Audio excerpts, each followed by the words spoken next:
हो यार ते जाऊ द्या ना. अरे तू जाऊ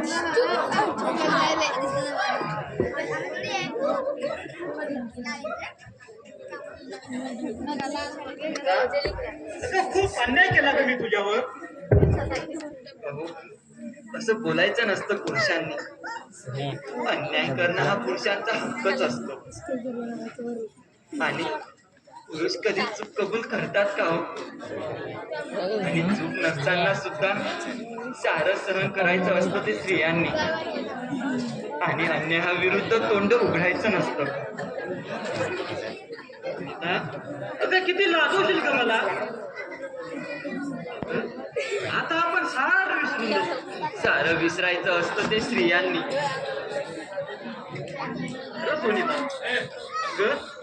आता आपण शेखर, अहो लग्न ठरताना ना मुली आपल्या मनात खूप स्वप्न रंगवतात हो.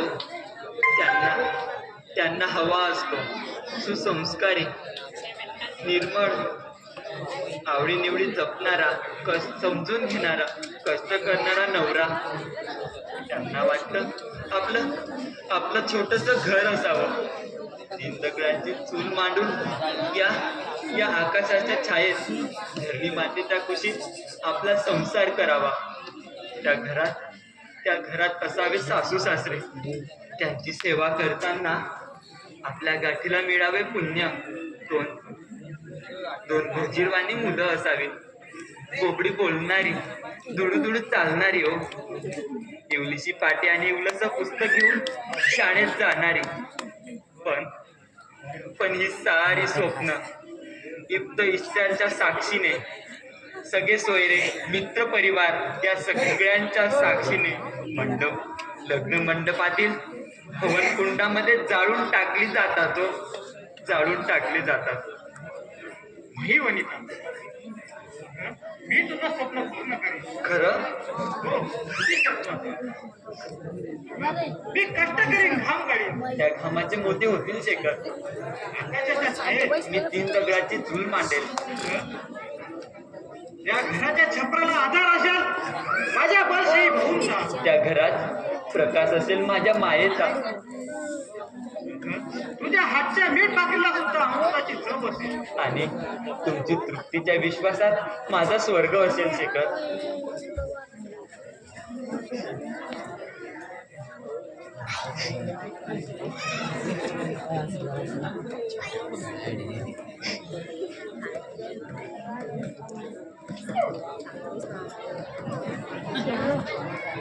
अरे वा, आज दोघं एकदम खुशीत दिसताय. नाही शेखर, वनिता बापाचं घर विकायला तयार झाली वाटतं. नाही मामा, नाही. असं कधी होणार नाही. मग शेखर, दुसरं काही आणलं तर कबूल केलं असेल तिला. नाही म्हणजे दोघं एवढं लाळात दिसताय ना, म्हणून विचारलं. याचा अर्थ शेखर, तुम्ही साखर पेरणी करत होता?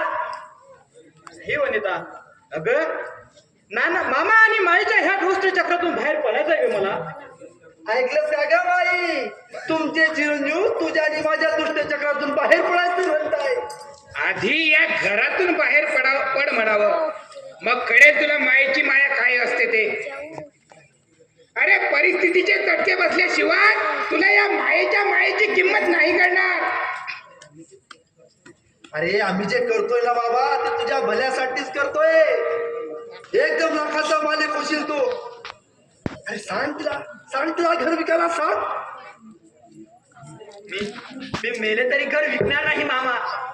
बघते ना तू कसं घर विकत नाही ते. आईला शेखर, आहे तुला तुझ्या प्रेमाची काही किंमत आहे तुझ्या सुखाची पर्वा होते का तयार तिच्या बापाचं घर विकायला? अरे आज तुझी पर्वा करत नाही, अरे उद्या तुझा बळी घ्यायला तयार होईनी चांडाळणी. माई अहो विचार करून बोला. मला विचार करून बोलायला सांगतेस? अरे बाबा, अशा बायकोचं काही खरं नसतं.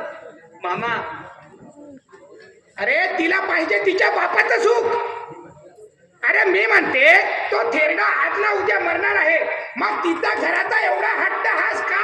माई अहो अहो विचार करून बोला थोडं. अगं मी विचार करूनच बोलते.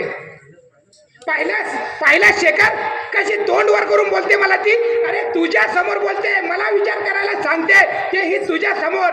आणि जर का तू उद्या घरात नसलास तर माझा बळी येईल ही अवदसा.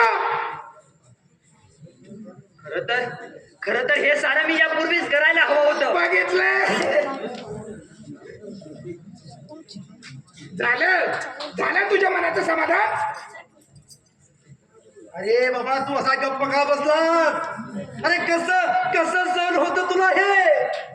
अरे माझ्यासारखा तर कमळ मोडलं असतं चलो बाबा. वनिता का त्यांची माफी माग. हो पण माझी चूक नसताना. पाहिलंस ना, पाहिली आहे तिला तुझी किंमत आहे. अरे माझ्या डोळ्यासमोर अपमान करते तुझी ही सटवी. अरे उद्या माझ्या माघारी तुझा जीव सुद्धा घेईल ती. पण मी बरी तुला जगू देईल ग सटवे.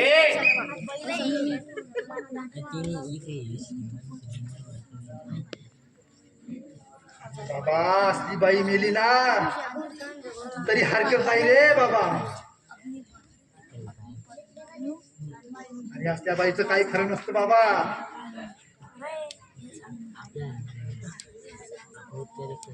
काय खरं नसतं. अरे बघतोस काय तिचे हात धर. असं काय करताय हो मला? असं काय करताय? बांध तिचे हात. अहो सोडा. अहो शेखर काय करतायत मला? आई अगं तुला तुझ्या आईकडे पाठवते, आता यमाकडे पाठवते. अहो माझं काही करावं पण शेखर आपलं बाळ, माझ्या बाळाचा तरी विचार करावं. शेखर नाही मला जाणू नका. जाळूनच मारणार आहे तुला आता, तेही फक्त 5 लिटर रॉकेल मध्ये. सांग, अजूनही शेवटची संधी देते तुला. विकतेस तुझ्या बापाचं घर, आणून देतेस मला तुझ्या बापाच्या घराचे पैसे. नाही मग माझ्या हातात आता काही राहिलं नाही. माझा शेवटचा निर्णय झालाय, तुला आता जळायलाच पाहिजे. नाही मला जाडू नका माई, जाडू नका. माझ्या बाळाला जाडू नका हो. मी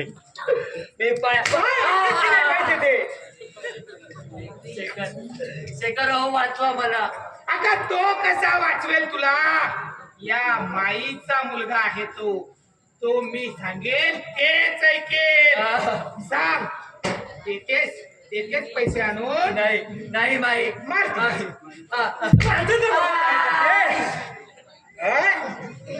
नाही शेखर हो मारू नका.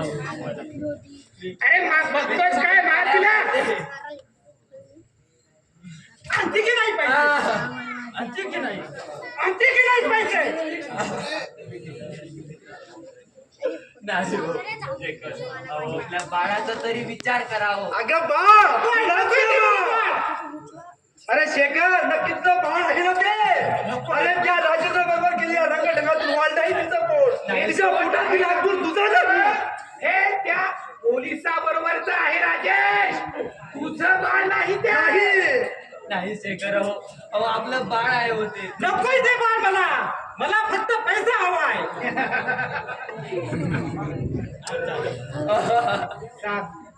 आणतेस का पैसे? नाही आणत नाही शेखर, मार बाबा. नाही आणत. अरे शेखर विचार कसा करतोय? अशा उभ्या विचारी स्त्रीला जगण्याचा अधिकार नसतो. नाही हो मला जाडू नका. नाही, आता माझी लाडाची सुनबाई तुझी राख होणार आहे ग. नाही. अरे घेईल आतमध्ये ओढण केल आणि वन राखेल होऊ दे तुझं शुद्धीकरण. अरे विचार काय होणार आहे आता तुझी जाग. शेखर हो तिच्यावर राखेल. नाही शेखर. अरे अरे पुरुष ना तू. अरे पुरुष म्हणून माझ्या शरीरावर तुटून पडलास. काव्यात बोलून माझ्या शरीराचा भोग घेतलास. अरे शेखर आपलं पाय. अगं माझ्या मुलाचं बाळ नाही ते आणि माझ्या मुलाची शपथ घेऊ नको चांडाने. हे तिला घे घे तिला फरफटत आत घे. घे रे मामा. सोडा. कॉलेजचं तोंड बंद कर. कॉलेजचं तोंड बंद कर. बाळ शेखर नाही. जाडू नका मला. अहो जाडू नका. अहो जाडू नका. सोडा. नाही जाडू नका मला. जाडू नका. अहो जाडू नका. नाही सोडा. सोडा. वाचवा. वाचवा.